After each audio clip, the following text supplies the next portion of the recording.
March 6, 1944.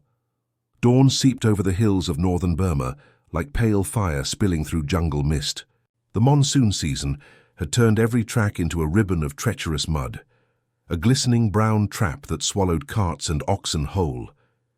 In the dripping half-light, the Japanese patrol crouched along the edge of a ravine, eyes narrowed, rifles balanced in mud-slick hands. They were veterans of the Arakan campaign, hardened men who had marched thousands of miles through malarial jungles. They thought they understood the terrain's cruelty. But this morning, something alien crept up the mountain trail below them, something that defied the jungle itself. At first came the sound, low and irregular, like muted thunder wrapped in cloth. The mist shifted. Engines, not the lumbering growl of tanks or the clattering of half-tracks, but a brisk, even heartbeat of machines. The Japanese corporal peered through his field glasses.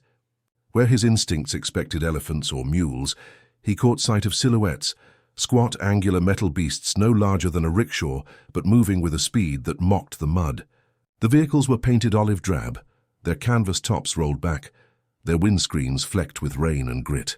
They were jeeps, but to the men on the ridge they looked like demons with wheels. The patrol leader muttered a prayer under his breath. The mud should have stopped them. Every Japanese supply line in this theater had been strangled by the monsoon's grip. Yet the American machines advanced, bouncing like wild animals, tires churning through the sludge. They cut across the jungle path at an angle no cart or horse could manage, climbing a slope so steep the patrol leader thought it a mistake. But the jeeps did not falter. They moved as though the mud were merely painted on a map. Below, the American drivers sat hunched against the damp air, faces streaked with sweat and rain. One gripped the steering wheel with white-knuckled determination. The other held a Thompson submachine gun, pointed at the tree line. Behind them, another jeep followed, then another, a small convoy threading a hidden trail the Japanese had believed impassable. Radio antennas quivered from their rears like the feelers of insects, whispering unheard signals through the static of the jungle. The Japanese corporal could smell the oil and exhaust even at this distance. It reminded him of Shanghai dockyards before the war, where imported vehicles sat stacked on the pier. But this was different. These machines were not cargo. They were predators. Their wheels, thin and knobby, spat out clods of mud yet found traction, where a man's boots sank ankle-deep. Their engines coughed but did not stall.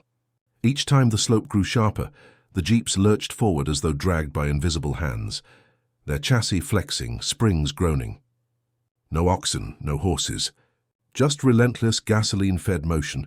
He lifted his binoculars again. A logo glinted faintly on a grille. Willys in block letters. Meaningless to him yet ominous. He passed the glasses to his sergeant. The sergeant swore. "Impossible," he whispered. The mud had swallowed their own transport 2 days ago. Men had died hauling mortars through waist-deep sludge. Yet here came the enemy, ascending like water spiders. The air itself seemed to tense as the convoy neared the ridge. The Japanese patrol melted into the foliage, watching with wide eyes. A jeep at the front slowed, its driver scanning the trees, then gave a signal with 2 fingers. Instantly the vehicles halted, men fanning out with practiced ease. They moved like one organism, rifles ready, boots barely disturbing the sodden earth. Even as they paused, the engines idled in low growls, ready to surge forward again. For a moment the jungle fell silent, except for rain ticking on leaves. Then a burst of radio chatter broke through, crisp, rapid, crackling with confidence. It was an alien sound in this theater, where Japanese units still relied on hand signals and couriers. The Americans spoke in code, their voices steady. Orders flew through the ether faster than any runner could sprint. The patrol leader realized he was witnessing something new, not just a vehicle, but a way of moving. A doctrine born thousands of miles away, and now unleashed on his flank. The corporal's mind flickered back to his training in Kyushu. He had been taught that the jungle was an ally to those who embraced hardship, that technology was shackled by climate. But as he watched the jeeps maneuver, he felt that premise crumble. These were not heavy tanks bogged down by their own armor. These were nimble insects of steel, immune to the jungle's poison. A single jeep veered off the path, plunging into a side gully, and emerged moments later onto higher ground, its tires clawing at roots, its suspension swallowing the shocks. The driver laughed, actually laughed, as though conquering terrain were sport. Rain fell harder. A mosquito landed on the corporal's cheek, and he slapped it without looking away. The convoy was unloading supplies now, crates of ammunition, rolls of radio cable, even a small collapsible bridge that unfolded like a toy. The Americans moved with a choreography that belied their mud-streaked uniforms. They were not just surviving the monsoon, they were exploiting it. The jungle's isolation, which had punished the Japanese, was merely a backdrop for their theater of mobility. Somewhere deep in the trees, a mortar thumped. A Japanese harassing shot fired blind. The shell landed 30 yards from the convoy, kicking up a brown fountain. Instantly, the Americans reacted. 2 jeeps spun in place, their wheels biting mud, while infantry melted into cover. Another jeep revved and surged upslope, vanishing behind a thicket, only to reappear at a flanking angle. The corporal's heart pounded. In minutes, the battlefield had inverted. The enemy was no longer at the bottom of the hill but on its shoulder. He imagined how this would read in the after-action report. Enemy small vehicles capable of traversing terrain previously deemed impassable. Enemy supply lines remain intact despite monsoon. Morale affected. He could almost hear the bewilderment in his commander's voice. These jeeps were supposed to be auxiliary rear-area machines, not frontline predators. Yet here they were, rewriting the map one muddy slope at a time. The jungle dimmed as clouds swallowed the morning sun. The convoy moved again, cresting the hill and disappearing down the far side, leaving only churned earth and a faint smell of gasoline. The Japanese patrol stayed frozen, unsure whether to retreat or pursue. The corporal lowered his binoculars and stared at the mud where the jeeps had passed.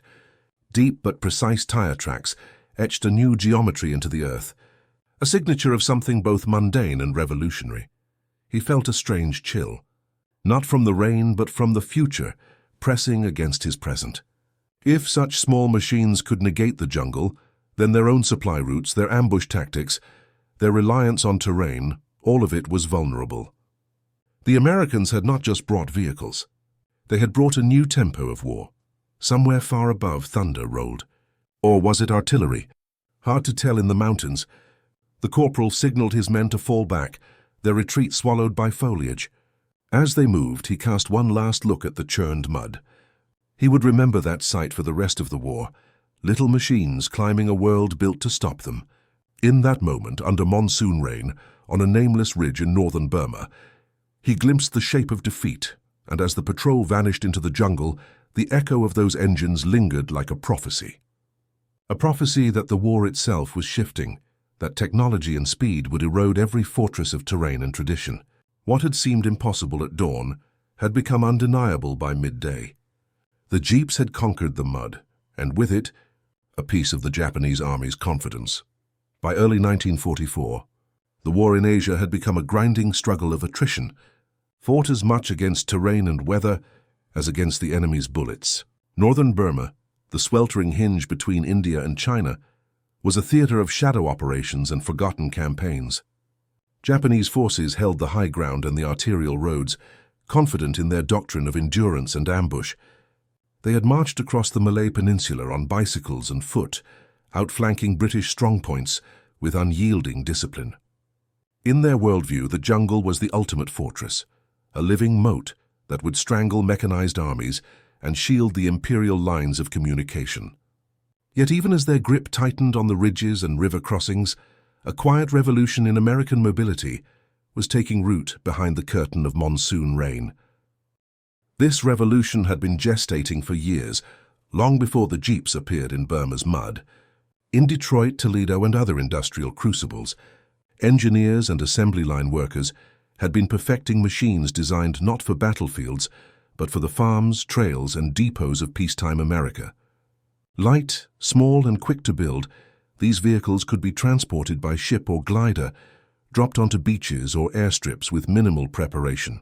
When war came, the U.S. military grasped their potential with both hands, reshaping tactics around their mobility.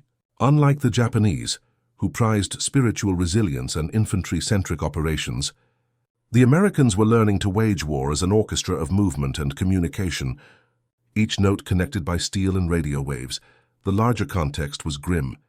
After the Japanese victories of 1941 and 1942, Allied morale in Southeast Asia had been shredded. The fall of Singapore, the humiliation at Hong Kong, and the retreat from Burma had carved deep scars. By 1943, however, the tide was beginning to turn. American industrial might surged like a tide across two oceans.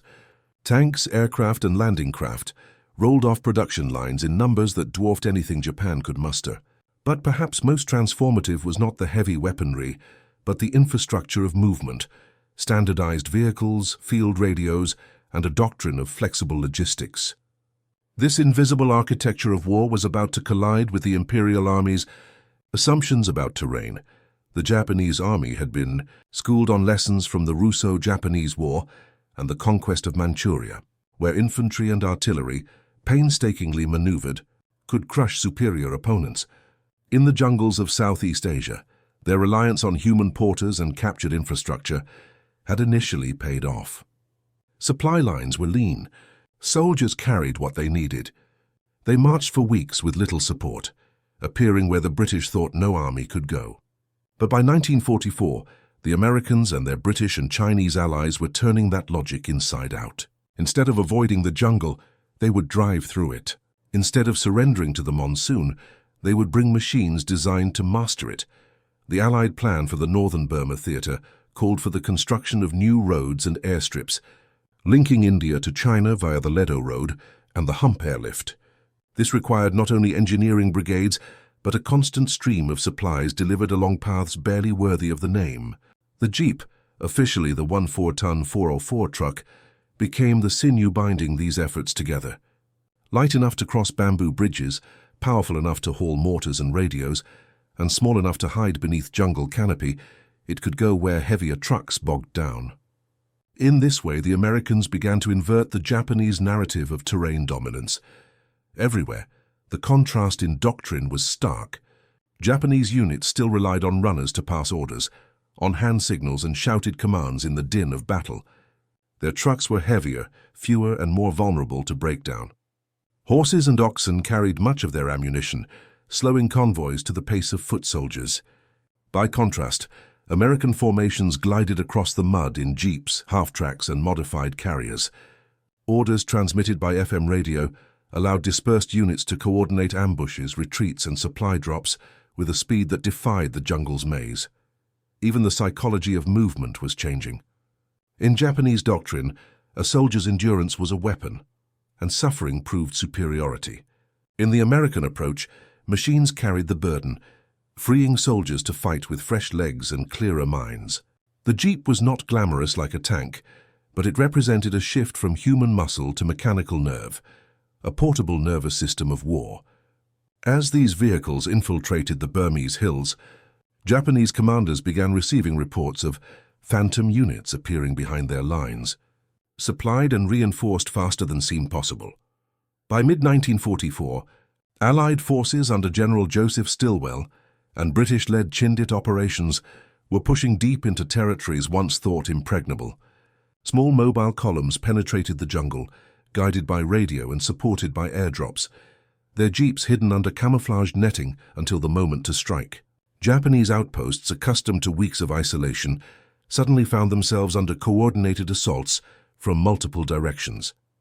The old certainties that the jungle slowed everyone equally, that monsoon season was a lull in operations, were evaporating. The Americans and their allies had discovered a tempo of war the Japanese could not match. On the ground, this shift looked deceptively simple, a handful of light vehicles crawling up muddy trails. But in reality, it was the visible edge of a vast, unseen system, factories churning out spare parts, convoys delivering fuel, engineers cutting new roads with bulldozers, code clerks maintaining radio nets that spanned hundreds of miles. This system enabled not just mobility but persistence, where a Japanese unit might exhaust itself hauling supplies through swamps. An American column could establish a forward base, resupply it by air, and keep rolling. For the Japanese soldiers watching jeeps claw up a mountainside, this was not an abstract doctrinal shift, but a visceral shock. They saw a weapon of war that violated the unwritten rules of their theater. Vehicles were supposed to be trapped on the few existing roads, predictable and easy to ambush. Yet these olive-drab phantoms came slashing through the underbrush, over ground too soft for mules. Their tires gripped clay like hands. Their engines, though small, roared with stubborn vitality. Each sighting of a jeep in impossible terrain was a psychological blow, eroding confidence in the Imperial Army's mastery of the jungle. The stage, then, was set for a confrontation between two worldviews, one of discipline, endurance and terrain-based defense, the other of technology, speed and integrated command. As the spring rains of 1944 deepened the mud, the Americans did not pause. They accelerated. The Jeep, that unassuming machine born of peacetime contracts and industrial pragmatism, had become the spear point of an entirely new kind of warfare in Southeast Asia. And so, even before the first decisive clashes erupted, the mood among Japanese officers grew taut. Reports filtered up of American columns appearing where no road existed, of radio-directed artillery strikes falling on hidden camps, of supply caches captured mere hours after being established. Something was moving in the jungle, not on foot but on wheels, and its arrival would mark the end of the old war and the beginning of the new. They called it the Little Truck, but the truth was far stranger than the nickname implied.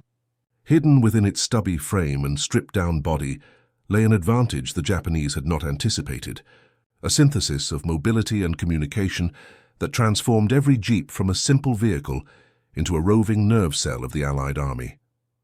In the heat and damp of northern Burma, where the enemy trusted the mud to slow invaders into exhaustion, these machines whispered a different story, one of relentless advance, coordinated with unseen hands. This was the hidden advantage that bewildered patrols and confounded commanders. Not a secret weapon in the conventional sense, but a doctrine wrapped in steel, rubber, and radio waves. The Jeep itself was a paradox. It looked too small to matter, its slab sides and open cockpit exposed like a toy left in the rain. Yet it possessed the agility of a mountain goat and the heart of a workhorse. Its four-wheel drive system, borrowed from pre-war engineering dreams, gave it traction on slopes that defeated larger trucks. Its short wheelbase allowed sudden turns on jungle tracks narrower than a man's shoulders. Above all, its standardized parts and interchangeable components meant repairs could be done in the field with the simplest of tools, keeping the fleet alive far from supply depots. Japanese troops saw only the outer shape, a stripped vehicle bouncing up hills, but they were really witnessing the front edge of a logistical miracle. At the core of this advantage was communication. Each jeep could carry a radio set, sometimes even multiple sets, that linked forward scouts to artillery, engineers to air support, medics to evacuation points. The jungle, which normally shredded human voices into echoes, could not stop the carrier waves humming through the canopy. This network created a battlefield map in motion, a grid of moving nodes that could converge, disperse, or redirect at will. To the Japanese, accustomed to rigid, prearranged plans and signal flags, it appeared as though the Americans anticipated their every move. In truth, the Americans were simply talking to one another faster than the enemy could act. The surprise deepened because of how these advantages intertwined. Mobility alone would have been frustrating but manageable. The Japanese had countermeasures for tanks and trucks. Radio alone could be jammed or intercepted. But when lightweight vehicles married four-wheel drive to real-time communication, the effect was exponential. A column of jeeps could probe multiple paths, radio back obstacles, and reroute before the Japanese even realized contact had been made. The monsoon mud, once a natural ally of defenders, became a camouflage for attackers who appeared where they were least expected. Consider the contrast with the Imperial Army's own transport. Japanese forces relied heavily on pack animals and foot soldiers to ferry mortars, ammunition, and rations across jungle trails. Even when they had trucks, these were mostly rear-echelon assets, underpowered and ill-suited for off-road climbs. Radios were scarce and often low-powered, prone to static in heavy rain, and tied to specific command posts. Orders filtered down through couriers, who might take hours to cross a mile of flooded jungle. By the time a Japanese commander learned of an incursion, the jeeps had vanished, their mission complete. To the American soldiers, the jeep was more than transport. It was a fighting platform, a supply mule, a command post, and a symbol of ingenuity. They mounted machine guns on its roll bars, stretched camouflage nets over its body, and lashed stretchers to its sides for wounded comrades. It was cheap enough to risk, durable enough to endure, and small enough to conceal. Each adaptation magnified its battlefield presence. The Japanese, encountering one version one day and another the next, struggled to understand how many types of vehicles they were facing. They began reporting light tanks or fast-armored cars, where there were only jeeps with improvised armor plates or heavy weapons bolted to their frames. Yet the jeep's greatest weapon was invisibility in plain sight, and not cloaking but normalcy. It did not thunder like a Sherman or squeal like a half-track. It blended with the forest noise, slipping into ravines or across rice paddies, with a rooster tail of mud but little fanfare. This allowed Allied units to infiltrate deep behind Japanese lines, establish forward observation posts, and call down artillery or airstrikes from unexpected angles. Japanese scouts often mistook tire tracks for the remnants of local carts, not realizing a mobile strike team had passed through hours earlier. Behind all this lay an American approach to war that prized innovation and adaptation. The Jeep had been born of a crash program in 1940, when the U.S. Army solicited bids for a light reconnaissance vehicle. Willys Overland and Ford answered with prototypes that combined speed, ruggedness, and simplicity. By 1942, production was in full swing, and by 1943 these vehicles were flowing to every theater of war. In Europe, they carried paratroopers across French hedgerows. In Africa, they hauled supplies over desert dunes. In Burma, they became something stranger still, amphibious trailblazers, able to outclimb the enemy's expectations as easily as they outdrove their supply lines. The Japanese soldiers who watched them ascend muddy slopes were thus not just facing a machine, but an entire system of war. The jeeps were supported by airdrops of fuel, by maintenance teams who could rebuild an engine in hours, and by a doctrine that treated mobility as a weapon equal to firepower. When a jeep broke down, another replaced it. When a route collapsed, bulldozers cut a new one. No single obstacle could stop the flow. For men trained to measure victory by the suffering they could impose on an enemy, it was disorienting to see that suffering absorbed by machines rather than human backs. Psychologically, this hidden advantage struck at the heart of Japanese confidence. Imperial propaganda had promised that their soldiers' spiritual superiority would outlast Western machines. Yet here in the steaming jungle, the machines were not just enduring but thriving, dancing over terrain that swallowed animals and men alike. Each jeep that appeared on an impossible track whispered a new message. The world was shrinking, and with it the refuge of tradition. Even Japanese officers who had studied abroad were baffled by the Americans' ability to mass-produce and distribute these vehicles. Intelligence reports underestimated their numbers, assuming such feats of mobility were the work of elite units. In reality, jeeps were ubiquitous, the connective tissue of an army whose doctrine depended on every unit moving, speaking, and fighting as one. This invisibility of abundance made them seem supernatural. A destroyed jeep would be replaced overnight. A lost patrol would be reinforced from an unexpected direction. The Japanese could never be sure how many enemies lurked beyond the next ridge. This hidden advantage also extended beyond the battlefield into morale. American troops who rode in jeeps felt less isolated, less burdened by the terrain. They could carry more ammunition, more food, more radios. They arrived fresher to fight, evacuated wounded faster, and maintained a rhythm of contact that unnerved defenders accustomed to long pauses between engagements. The jungle that had been a moat became a highway, and in doing so, it inverted the psychological equation of the war. By the time Japanese commanders began to grasp the scale of this transformation, it was too late. The jeeps had already redrawn the operational map. Roads no longer defined avenues of advance. Rivers no longer blocked supply. Even mountains could be skirted or climbed with improvised ramps and winches. The hidden advantage, the fusion of mobility, communication, and industrial scale, was now an open wound in the Imperial Army's defenses. In this way, a small, boxy vehicle and its crackling radio set had achieved what artillery bombardments and massed infantry had not. It had shaken the very assumptions of the Japanese war effort. It taught the Allied soldiers that speed and coordination could overcome geography, and it taught the Japanese that no fortress of terrain was truly unbreachable. What began as a minor logistical innovation had blossomed into a strategic revolution, one whose consequences would soon be felt in every skirmish and campaign across the jungles of Southeast Asia. Beneath its unassuming skin, the Jeep was a symphony of purposeful engineering, a compact answer to the jungle's riddle. Its four-cylinder Go Devil engine, built by Willys Overland, produced just 60 horsepower, yet through careful gearing it could pull more than twice its own weight. The entire vehicle weighed around 2,450 pounds loaded, a feather compared to the lumbering Japanese Type 94 trucks that tipped the scales at over 6,000 pounds. This gave it a power-to-weight ratio that seemed almost uncanny, like a small animal out-muscling a predator. Its transfer case enabled high and low ranges, its axles locked in constant four-wheel drive, and its suspension flexed like a living spine over roots and stones.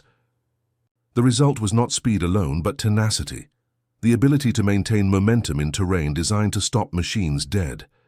Every line of its frame reflected wartime pragmatism. The flat fenders doubled as seats, the hood as a workbench. The windshield folded down to reduce glare, or serve as an impromptu map table. The steering column was nearly vertical, mimicking the feel of civilian trucks so soldiers could adapt quickly. Even the placement of the fuel tank under the driver's seat had a reason, a low center of gravity that kept the Jeep from tipping on steep inclines. None of these features dazzled on their own, but together they forged a vehicle whose spirit matched its soldiers, adaptable, resilient, unpretentious. In Burma's mud, tire choice could mean the difference between survival and immobilization. The Jeep's 6OZX16 NDT non-directional tread tires were a subtle revolution. Their blocky, symmetrical pattern allowed equal grip in forward and reverse, critical when retreating from a failed ascent. Japanese trucks, by contrast, often used directional or road-optimized treads that clogged with clay. Allied mechanics would sometimes air down the Jeep's tires, reducing pressure to increase contact patch and traction, a trick borrowed from off-road racers back home.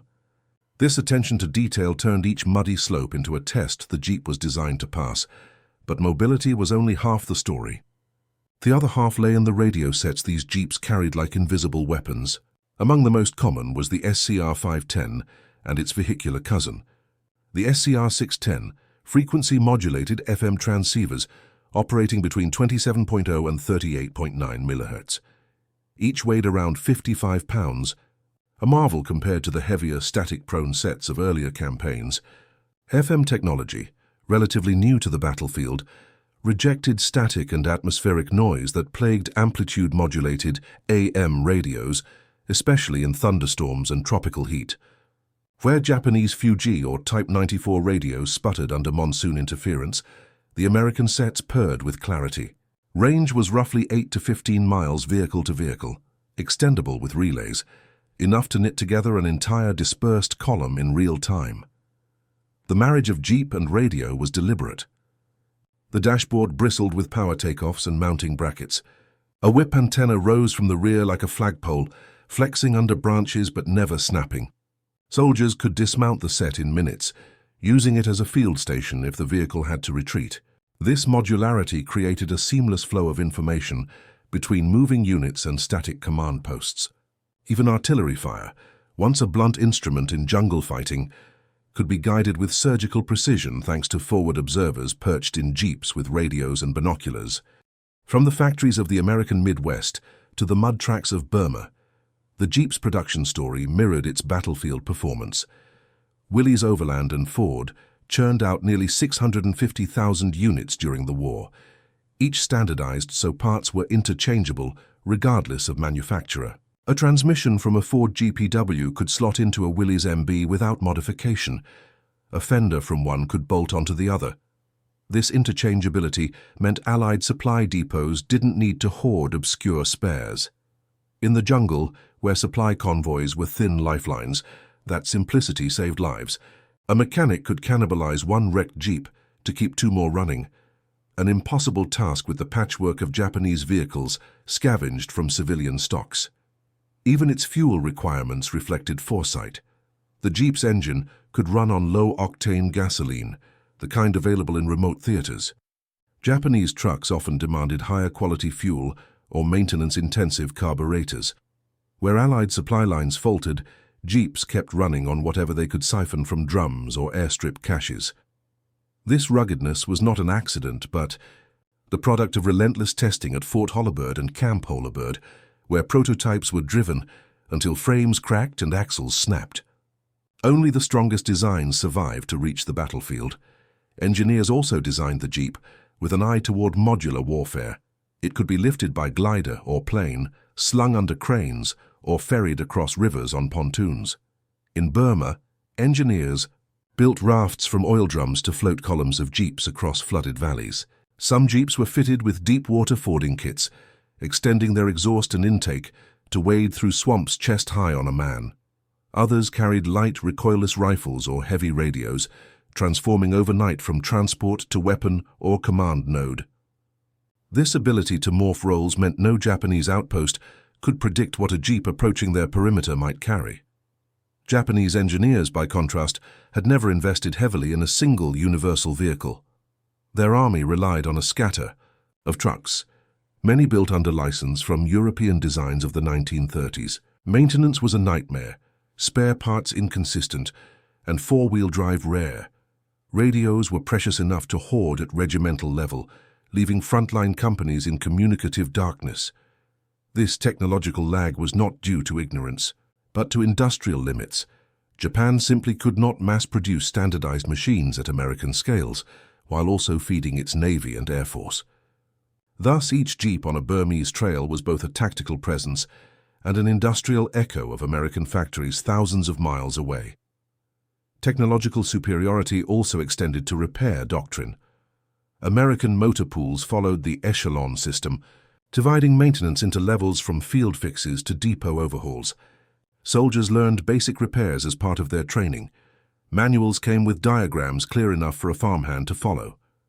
Japanese doctrine assumed dedicated mechanics would handle repairs, but shortages and attrition left many units without specialists. In the field, a broken axle could immobilize a Japanese truck for weeks. An American Jeep with a cracked axle might be rolling again by dusk, thanks to cannibalized parts or airdropped spares. Even the Jeep's speed of deployment shaped strategy. A battalion of Jeeps could be offloaded from a Liberty ship in hours, drive directly onto rough ground, and disperse before enemy reconnaissance spotted them. Japanese reinforcements, by contrast, slogged by foot or waited for a few vulnerable barges. This discrepancy compressed time and space on the battlefield, allowing Allied commanders to think in days while their opponents planned in weeks. In the end, the Jeep was less a vehicle than a platform, a rolling test bed of 20th century warfighting principles. Its steel channels and rivets carried not just soldiers, but an idea that mobility and information could outflank mass and tradition. Its specs, so humble on paper, hid a capacity to transform logistics into strategy, tactics into movement. Each climbing of a muddy slope in Burma was not a random feat of engineering, but the physical manifestation of a doctrine born in American factories and classrooms, carried into the jungle on four driven wheels. To the Japanese soldier squinting, through mist at an approaching convoy, none of this was visible. He saw only a boxy silhouette jolting over rocks, its antenna twitching. But in that silhouette lay a century's leap forward. It was the sound of gears meshing, of radios crackling, of an industrial empire projecting itself into a place where even elephants hesitated. And with each new mile of impossible terrain conquered, the Jeep revealed that the age of purely human endurance had given way to the age of mechanized agility, a truth as unstoppable as the machine itself. September 12th, 1944. Dawn crept over the Hukong Valley, like a blade of light slicing the monsoon haze. The jungle canopy dripped with last night's rain, every leaf trembling as if under the weight of a secret. Somewhere beyond the tangled vines and half-collapsed trails, a Japanese garrison lay hidden, its trenches dug into the mud of an old logging camp. For weeks they had watched Allied columns inch closer, probing the valley with reconnaissance patrols, cutting new tracks where none had existed. Yet still the garrison commander believed the monsoon would halt the advance. His men stood ready, with mortars and machine guns, their rifles wrapped in oiled cloth, their supply mules tethered under makeshift shelters. They were veterans of Kohima and Imphal, confident the jungle would smother the enemy as it had smothered so many before. But this morning the jungle was restless. The rain's rhythm was broken by a sound alien to their ears, low, throaty, engines echoing up from the valley floor, not the laboring chug of a truck but the confident pulse of something smaller, faster. The commander adjusted his binoculars, scanning the trails where his scouts had reported washed-out bridges and waist-deep bogs.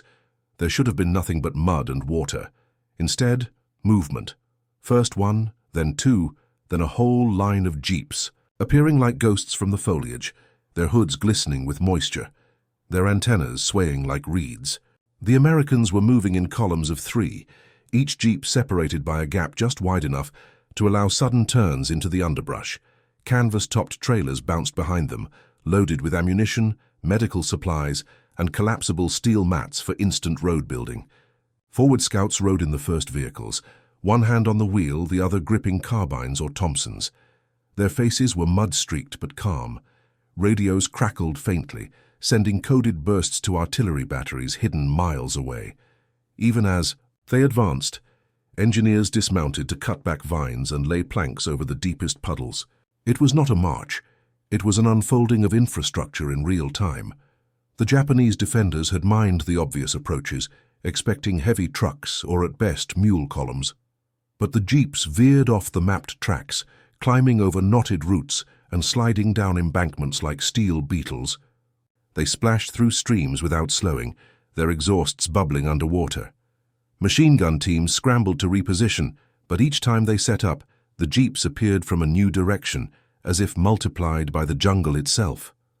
Mortar crews fired blindly, shells thumping into trees, but the Americans were already elsewhere, guided by radio to skirt danger and strike weak points. At 800 hours, the first contact erupted. A jeep-mounted 30 caliber machine gun opened fire from a rise, cutting through the fog and raking a Japanese outpost. Almost simultaneously, another jeep on the opposite flank unleashed its fire, a crossfire, from 2 vehicles that had arrived by trails no map recorded. Japanese soldiers dove for cover, only to find the Americans shifting again, tires grinding, radios buzzing. This was not the slow, grinding assault of British columns or the predictable advance of tanks on a road.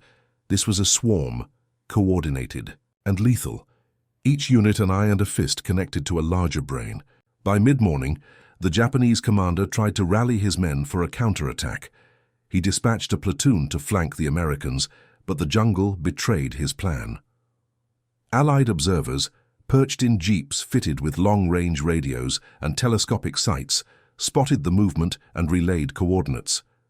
Minutes later, artillery shells whistled down from beyond the hills, turning the counterattack into a blur of mud and fire. The commander realized too late that the jeeps were not just transport. They were forward observation posts, guiding unseen guns. His flanking force had never stood a chance. Inside the valley, the battle became a series of fluid skirmishes. A jeep would dart forward, disgorge a fire team, then pivot back into the trees. Another would haul up a mortar, its crew laying rounds within minutes. Casualties among the Americans were light. Evacuation jeeps ferried the wounded to rear areas faster than stretchers could have. Japanese casualties mounted as their positions were flanked and overrun. The mud that had once been their ally now served as the Americans' camouflage, muffling the sound of engines, masking their approach until the moment of attack. By noon, Allied engineers had transformed the battlefield. Using the trailers and jeeps, they laid down metal planking over the worst bogs, creating instant roads for heavier support weapons. A small bulldozer, towed in pieces by jeeps and assembled under camouflage netting, widened the path for incoming supplies. Japanese observers watched in disbelief as an entire logistics hub seemed to materialize from the jungle floor, fed by a steady trickle of jeeps carrying everything from water cans to radio batteries. Their own supply line, dependent on mule trains and porters slogging through knee-deep muck, seemed medieval by comparison. Reports from surviving Japanese soldiers spoke of confusion and dread. "The enemy vehicles climbed the hill like crabs," one wrote later in his diary, "their wheels throwing mud but never stopping." Another described the jeeps as small tanks with wings, able to vanish and reappear unpredictably. Rumors spread that the Americans had trained special drivers who could see through trees, or that the vehicles were fitted with secret tracks under their tires. In reality, it was no secret at all, just four-wheel drive, careful planning, and a radio network that turned chaos into choreography. As dusk fell, the Hukong Valley engagement reached its climax. The jeeps had encircled the Japanese garrison, sealing off its escape routes. Airborne supplies dropped into the clearing captured earlier in the day, further tightening the noose. When the Americans launched their final assault at 1800 hours, it came from three sides at once, each wave guided by real-time updates from jeep-mounted radios.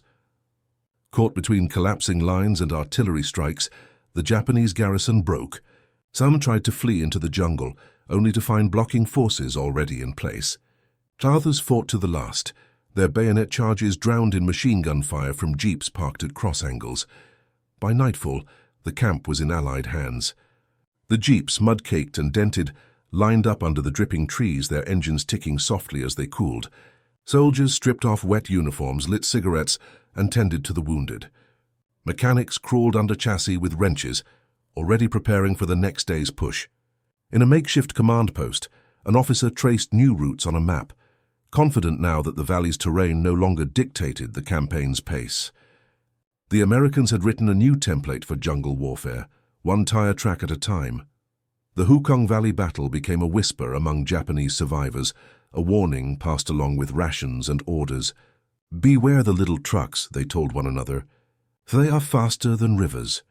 Intelligence reports sent back to Rangoon described a force that seemed to multiply in the mud, appearing where no vehicle could go, carrying radios that summoned invisible guns.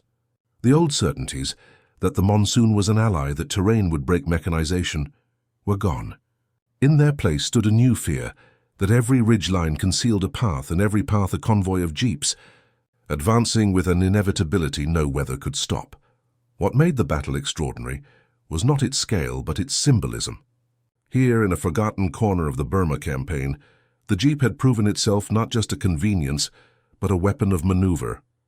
It had outclimbed hills, outlasted storms, and outthought an enemy accustomed to static lines. Where traditional offensives bogged down, the jeeps had flowed. Where defenders prepared for one direction, the attack had come from three. It was mobility weaponized, industrial power condensed into a four-wheeled frame. As night deepened, fireflies blinked over the captured camp, their light mingling with the dim glow of American lanterns. In the silence after battle, the jeeps stood like squat sentinels, engines cooling, radios murmuring faintly with distant voices. For the men who had fought from their seats, steering wheels slick with rain and sweat, the little machine had become something more than steel. It was the bridge between worlds, between the factory floor in Ohio and the muddy ridge in Burma, between the past of foot-bound armies and the future of mechanized swarms. And in that valley on that day, it had written its legend in mud and steel, one impossible climb at a time. Across the jungles of Southeast Asia, word of the Hukong Valley engagement spread like damp smoke. Japanese commanders who had once scoffed at Allied mobility now pored over intelligence reports with clenched jaws, searching for patterns in the chaos. They found only one constant. Wherever the small American vehicles appeared, their defensive lines buckled faster than doctrine could explain. It was not simply the physical arrival of jeeps, but the aura they carried, a sense that the jungle had been compromised, its natural barriers breached. Strategically and psychologically, the advantage tilted as surely as a seesaw shifting under new weight. Terrain no longer belonged to the defenders. It belonged to those who could move through it, connect within it, and act faster than an opponent could react. At the strategic level, the jeep's presence redrew maps and timetables. Before its arrival, Allied operations in northern Burma were constrained by foot marches and mule trains, bound to predictable supply routes. Afterward, columns could leapfrog forward, establishing new positions ahead of Japanese expectations. An advance that once required a week could now be executed in days. This compressed timeline forced Japanese units into a reactive posture, their carefully laid ambushes neutralized before they could spring. Each failed ambush bled not only manpower but morale, undermining the belief that discipline and suffering alone could offset industrial power. On the ground, the psychological shift was even more profound. For Japanese infantrymen, trained to endure deprivation and isolation, the sudden appearance of jeeps felt like a violation of nature. In their training manuals, monsoon mud was described as a moat, a living ally that would sap enemy strength. Seeing American vehicles plow through that moat cracked a pillar of their faith. The mud had betrayed them. The jungle had been tamed. Soldiers began reporting phantom convoys and exaggerated enemy numbers, symptoms of a force under mounting stress. In letters home, survivors wrote of iron crabs and ghost trucks appearing out of mist, metaphors of a machine that eroded not just ground but confidence. For the Americans and their allies, the effect was the reverse. Mobility bred cohesion. Riding in jeeps, soldiers felt connected to a larger machine, their radios a lifeline to unseen support. This sense of belonging countered the jungle's isolation, bolstering morale even in the face of tropical disease and constant rain. Evacuation of wounded became quicker, supply of hot meals more reliable, and reinforcements more predictable. In a theater where morale was as vital as bullets, the jeep transformed the psychology of the fight, turning dread into momentum. Commanders on both sides recognized the ripple effects. Allied leaders began designing operations around the jeep's capabilities, planning routes through previously ignored terrain, counting on rapid resupply and evacuation to sustain deeper thrusts. Japanese officers, by contrast, found their options shrinking. To counter jeep-borne units, they would have to disperse their forces. Yet dispersion weakened their defense and stretched their own thin logistics further. Concentrating for an ambush invited encirclement by mobile flanking forces. The Imperial Army's playbook, honed in China and Malaya, began to fray in the Burmese hills. The psychological toll on Japanese crews and commanders echoed older military shocks, like the first appearance of tanks in 1916 or Blitzkrieg in 1940. It was not merely the physical damage, but the revelation that old assumptions no longer applied. Trenches had failed against armor. Static defense was failing against mechanized swarms. As one captured Japanese lieutenant reportedly told interrogators, it was as if the earth itself had turned against us. Roads appeared where none were. Enemy fire came from angles no map showed. This confession reflected a larger truth. By mastering mobility and communication, the Americans had weaponized unpredictability. This new tempo also reshaped the larger Allied campaign. The jeep's ability to carry radios meant artillery and air support could be called with unprecedented precision. Japanese strongpoints, once safe behind jungle screens, could be mapped, shelled, and assaulted within hours. The tempo of combined arms accelerated. The gap between spotting and striking shrank. The Imperial Army, still reliant on delayed courier reports, could not match this rhythm. Every day the psychological gap widened. American soldiers began to believe they could go anywhere. Japanese soldiers began to believe nowhere was safe. Beyond tactics, the jeep symbolized a doctrine of integration, technology, logistics, and human capital functioning as a single organism. This integration mirrored industrial America itself, where assembly lines produced standardized parts and workers specialized in interlocking tasks. In Burma, the battlefield version of that assembly line allowed dispersed units to act as one. Japanese forces, lacking comparable infrastructure, found themselves in a contest between a network and a series of isolated nodes. The network won, even whether once the great equalizer became a weapon in Allied hands. When the monsoon swelled rivers and deepened mud, Japanese units hunkered down, expecting a pause in fighting. Instead, jeeps arrived at their flanks, supplied by air and supported by mobile engineers. Attacks came in conditions once deemed impossible, amplifying shock. The psychological whiplash, waiting for a lull and receiving an assault, frayed discipline and heightened exhaustion. Soldiers manning outposts in the hills began firing at shadows, convinced that every rustle heralded another jeep-borne raid. Among Allied troops, the jeep fostered a sense of autonomy. Small teams could venture deep into enemy territory, with confidence that they could retreat or be reinforced swiftly. This empowerment unleashed a breed of junior leaders comfortable improvising, a stark contrast to the rigid hierarchies of Japanese units. Radios made coordination fluid. Jeeps made movement instant. Together, they produced a battlefield environment where initiative flourished, a key advantage in jungle warfare where central command was often blind. As the months passed, the strategic consequences became evident. Japanese units, forced to stretch their supply lines and disperse for security, weakened under constant harassment. Allied forces, moving faster and striking deeper, captured key river crossings and high ground, unraveling the defensive lattice. The Jeep was not the only factor. Air power, intelligence, and code-breaking all played roles, but it was the most visible sign of a war tilting toward mechanized agility. Each time a Japanese position fell, the victors arrived in a cloud of mud and exhaust, the little trucks leading the way. Psychologically, the cumulative effect on the Imperial Army was corrosive. Confidence, once a bedrock of their training, eroded into fatalism. Veterans who had marched across Malaya now stared at tire tracks cutting through terrain they had deemed impassable. Officers who had preached that spirit conquers steel now watched their best troops outmaneuvered by steel on wheels. In private councils, some admitted that the Americans had changed the nature of the fight, turning the jungle into an arena for machines rather than men. And yet, in that transformation lay a deeper lesson.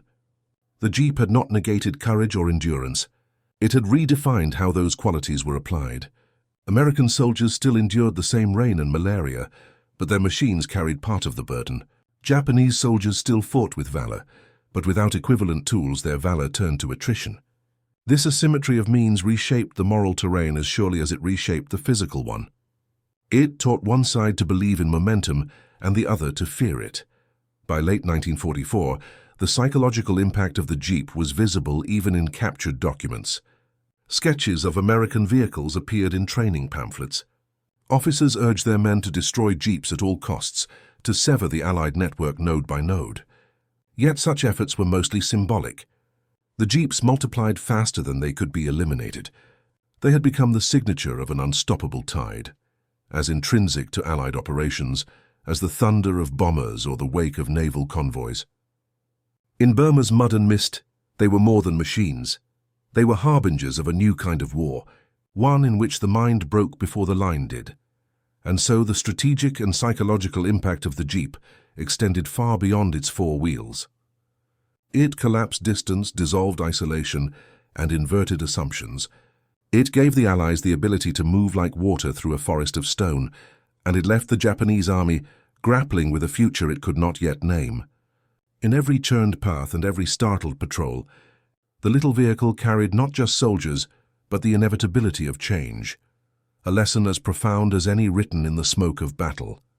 In the months and years that followed the Hukong Valley push, the little American Jeeps rolled on, their legend hardening like steel in the furnace of memory. Veterans spoke of them not as machines but as companions, mud-splattered silhouettes that arrived with supplies, ammunition, or a ride out of hell.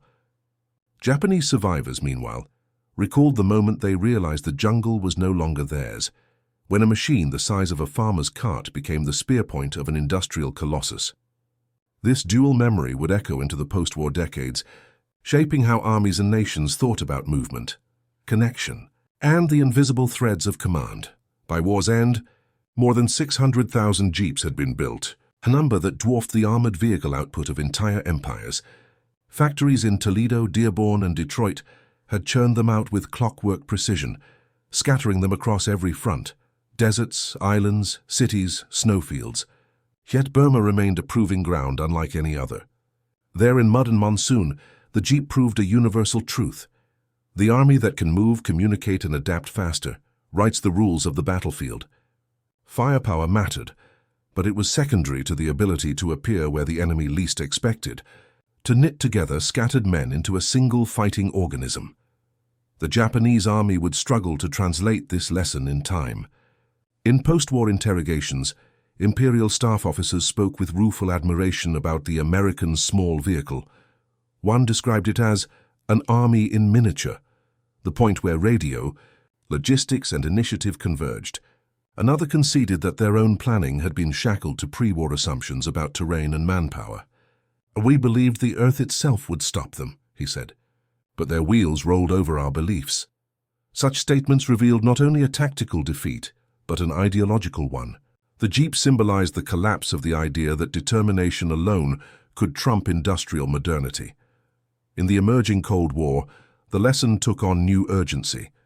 NATO armies embraced mobility and communications as central tenets, fielding fleets of lightweight vehicles, helicopters, and later digital networks designed to replicate the Jeep's wartime advantage on a global scale.